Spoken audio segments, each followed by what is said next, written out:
Cyber fraud की साजिश का शिकार कोई भी हो सकता है।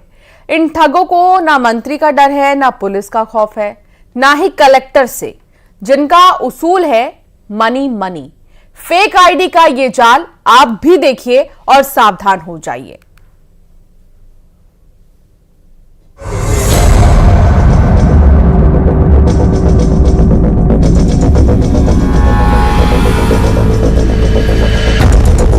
ठगों ने बनाई सीएम की फेक आईडी।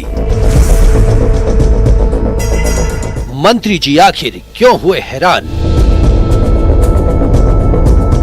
इनके निशाने पर नेताजी। कलेक्टर के नाम से फेक व्हाट्सएप। पुलिस वाले भी हो सकते हैं शिकार। मुखौटे वाले नटवर लाल। वॉलेट पर नजर रखने वाली ऐसी गैंग कैसे अपना उल्लू सीधा कर सकती है, जो इतने बेखौफ हैं कि कभी नेताजी के नाम से तो कभी अधिकारियों के नाम से तो कभी पुलिस वालों के फेक अकाउंट बनाती है, जिन्हें ना पकड़े जाने का डर है। बस ऐसी गैंग का एक ही असूल है, मनी मनी। छत्तीसगढ़ के सीएम विष्णुदेव साय के नाम से बनाई गई ये फर्जी फेसबुक आईडी, जिसे आप देख सकते हैं, 682 फ्रेंड्स तक बनाए गए हैं। यहाँ रुपयों की डिमांड नहीं की गई, बल्कि सीएम के नाम से अधिकारियों को निर्देश दिए गए हैं। एसीसीयू की टीम मामले की जांच कर रही है। अब दूसरी तस्वीर। एमपी के पीडब्ल्यूडी मिनिस्टर राकेश सिंह भी ऐसे ठगों की हरकतों से परेशान हैं और हैरान भी, जिन्होंने सोशल मीडिया पर पोस्ट डालकर लोगों को उनके नाम से बनाए गए फेक आईडी से सावधान रहने को कहा है। मंत्री राकेश सिंह के नाम से फेक आईडी बनाकर ठग लोगों से रुपए मांग रहे थे। अब केस नंबर 3। अंबिकापुर में कलेक्टर विलास भोसकर ने लोगों से अलर्ट रहने की अपील की है। यहाँ भी फेक व्हाट्सएप अकाउंट बनाया गया। ऐसा पहली बार नहीं है। पुलिस अधिकारियों के नाम से भी फर्जी आईडी बनाकर ठगा जाता है। दरअसल गैंग फोटो का इस्तेमाल करती है और अक्सर लहजा ऐसा रखती है जिससे उन पर शक ना हो। लेकिन आप इस चालबाजी को आसानी से समझ सकते हैं। सतर्क रहें।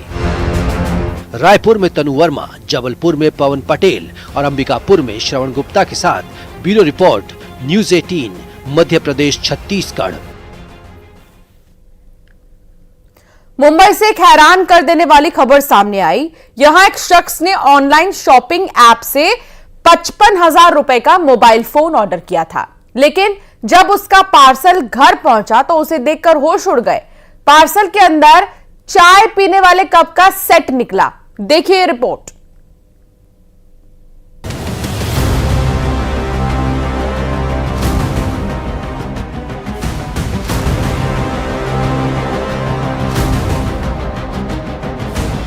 ऑनलाइन ऑर्डर में गड़बड़, फोन मंगाया, निकले कप। मुंबई में रहने वाले एक शख्स ने ई कॉमर्स प्लेटफॉर्म से एक महंगा फोन ऑर्डर किया। शख्स का दावा है कि उसने ऐप पर 13 जुलाई को फोन ऑर्डर किया था। फोन की कीमत 54,999 रुपए थी। 2 दिन बाद डिलीवरी बॉय पार्सल लेकर उन्हें दे गया, लेकिन जैसे ही उन्होंने पार्सल को खोला, उनकी आंख फटी की फटी रह गई।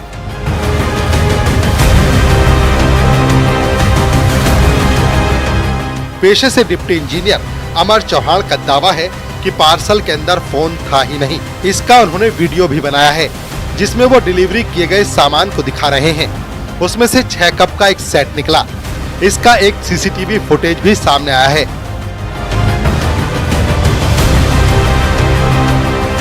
इसमें एक डिलीवरी बॉय 15 जुलाई को सामान देने पहुंचता है। वो सोसाइटी के बाहर स्कूटी से पहुंचा, स्कूटी को साइड में खड़ा कर दिया। वो पार्सल देने अमर के घर चला गया।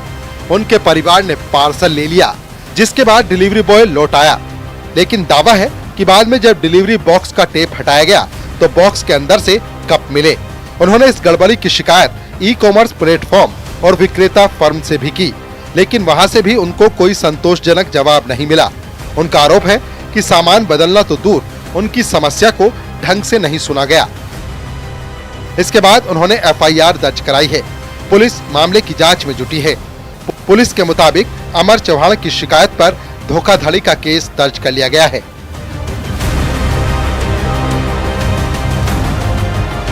इससे पहले भी एक केस सामने आया था जिसमें ऑनलाइन शॉपिंग ऐप पर ऑर्डर देने के बाद बॉक्स में सांप निकला था। ये घटना जून में सामने आई थी। बेंगलुरु की एक महिला ने Xbox कंट्रोलर ऑर्डर किया था, लेकिन महिला ने दावा किया था कि उसके अंदर कोबरा पेट के साथ चिपका हुआ था। स्मार्ट टेक्नोलॉजी का दौर है तो लोग अपने वक्त को बचाने के लिए फोन से ही काम करते हैं। दुकानों में पेमेंट करना हो, बिजली बिल हो या स्कूल फीस पेमेंट करने के लिए फोन का चलन बढ़ गया है। इंटरनेट पर तमाम ऐप हैं जिनसे सामान ऑर्डर किया जाता है। हाल ही के दिनों में धोखाधड़ी के भी लगातार मामले सामने आए हैं, जो बेहद ही चिंता बढ़ाने वाला है। Bureau report.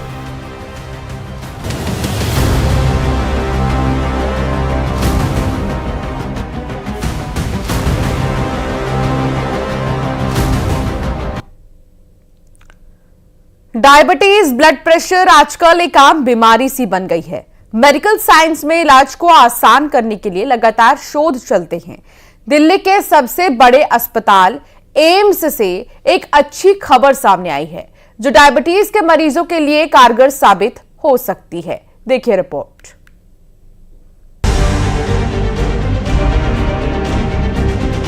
भागदौड़ भरी जिंदगी में बीमारियों से दूर रहना ही इंसान के लिए बड़ी चुनौती है, लेकिन खराब लाइफस्टाइल के चलते लोग ब्लड प्रेशर, डायबिटीज जैसी बीमारी की चपेट में आ रहे हैं। ऐसे में देश के सबसे बड़े अस्पताल से डायबिटीज के बीमारी के लिए एक गुड न्यूज सामने आई है। एम्स ने डायबिटीज के इलाज के लिए एक सॉफ्टवेयर विकसित किया है, जिसकी मदद से इस बीमारी का इलाज और भी बेहतर तरीके से किया जा सकेगा। दावा है कि CDSS ऐप से गंभीर बीमारियों को 30% तक कम किया जा सकता है।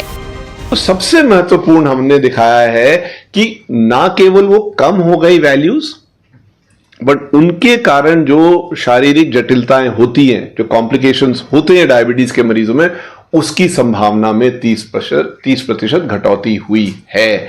तो अगर इसका तो मतलब बहुत मेजर हेल्थ सिस्टम इम्पैक्ट है कि आप सोचिए, अगर 30% कम लोगों को किडनी की या आई की या नर्व की प्रॉब्लम होगी, तो आपका जो हेल्थ सिस्टम पे जोर है, बर्डन है, वो कम हो जाएगा। इस सॉफ्टवेयर की मदद से दूर दराज के इलाकों और छोटे स्वास्थ्य केंद्रों में स्वास्थ्य सेवाओं को बेहतर बनाया जा सकता है, जिससे आंख, किडनी की बीमारियों पर भी कंट्रोल किया जा सकता है। सॉफ्टवेयर को कंप्यूटर चलाने वाला कोई भी शख्स ऑपरेट कर सकता है। कि हम किस प्रकार की स्ट्रेटजी से डायबिटीज के मरीजों को जो उनको केयर मिलती है उसकी क्वालिटी इंप्रूव कर सकते हैं। और उसके दो मोटे हिस्से थे। एक ह्यूमन कंपोनेंट था कि हमने एक जिसे कहते हैं डेजिग्नेटेड रोल प्ले किया था। उसमें था केयर कोऑर्डिनेटर नामक इंसान का, जो रोल एक कोई भी ग्रेजुएट इंसान प्ले कर सकता है। आवश्यक नहीं कि उसको डॉक्टर या उसको नर्स या डाइटिशियन होने की आवश्यकता है। उसको एक ग्रेजुएट इंसान जो कंप्यूटर चला सकता है, वो उस रोल को प्ले कर सकता है। दावा है कि सॉफ्टवेयर ये भी बताता है कि मरीज को कितनी मात्रा में कौन सी दवा दी जानी चाहिए। डॉक्टर को मरीज की बीमारी की हिस्ट्री जानने में ज्यादा समय नहीं लगेगा।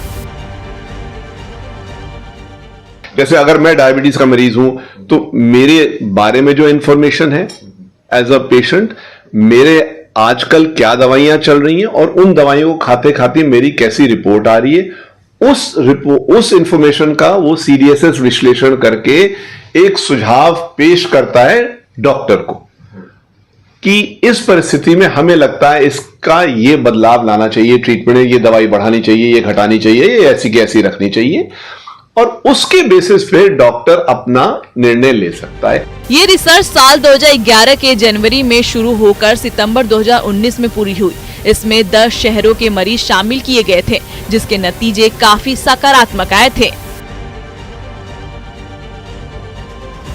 ये हमने ना केवल शुगर के लिए किया, जो हमने ब्लड प्रेशर के लिए भी किया और कोलेस्ट्रॉल के लिए भी किया, जो 3 सबसे महत्वपूर्ण जो चीजें हैं जिसमें शुगर के मरीज को हमें कंट्रोल करने की आवश्यकता है। और ये हमने दिखाया, ये स्टडी जो करी थी वो देश के करीब 10 अस्पतालों में करी, private, public, north, south, west सब मिला के 1100 करीब मरीज से। आधों के साथ वही व्यवहार किया जो रूटीन में उन टर्शरी केयर हॉस्पिटल्स में होता है, और आधों के साथ हमारा सिस्टम अपनाया गया। और ये हमने मतलब शुरुआत में पहले 2.5 साल के बाद स्टडी की एनालिसिस करी थी और बड़े स्पष्ट रूप से दिखाया था कि जो हमारे वाली प्रक्रिया का प्रयोग करते हैं उनमें मल्टीपल रिस्क फैक्टर कंट्रोल की संभावना मतलब दुगनी हो जाती है। देश में डायबिटीज की चपेट में आए 50% लोगों को अपनी बीमारी के बारे में पता नहीं होता है। कई लोग इलाज नहीं करवाते हैं और जो लोग करवाते भी हैं तो वो कई बीच में दवा खाना छोड़ देते हैं। ऐसे में ये सॉफ्टवेयर बेहद ही कारगर साबित हो सकता है। शुगर के बाद जैसे अन्य बीमारी होती है वो 32% तक कम हुई थी और बीपी और हार्ट डिजीजेस का जो रिस्क है वो 28% तक कम हुआ था। और इससे ये भी बताया जा रहा है कि इसी तरीके से अगर इलाज होगा तो डायबिटीज में भी कमी आ सकती है और अन्य बीमारियां जो हैं वो लोगों को परेशान नहीं करेंगी। कैमरामैन रमेश के साथ फराह खान, न्यूज़ 18 दिल्ली। और बुलेटिन में फिलहाल इतना ही। आप बने रहिए न्यूज़ 18।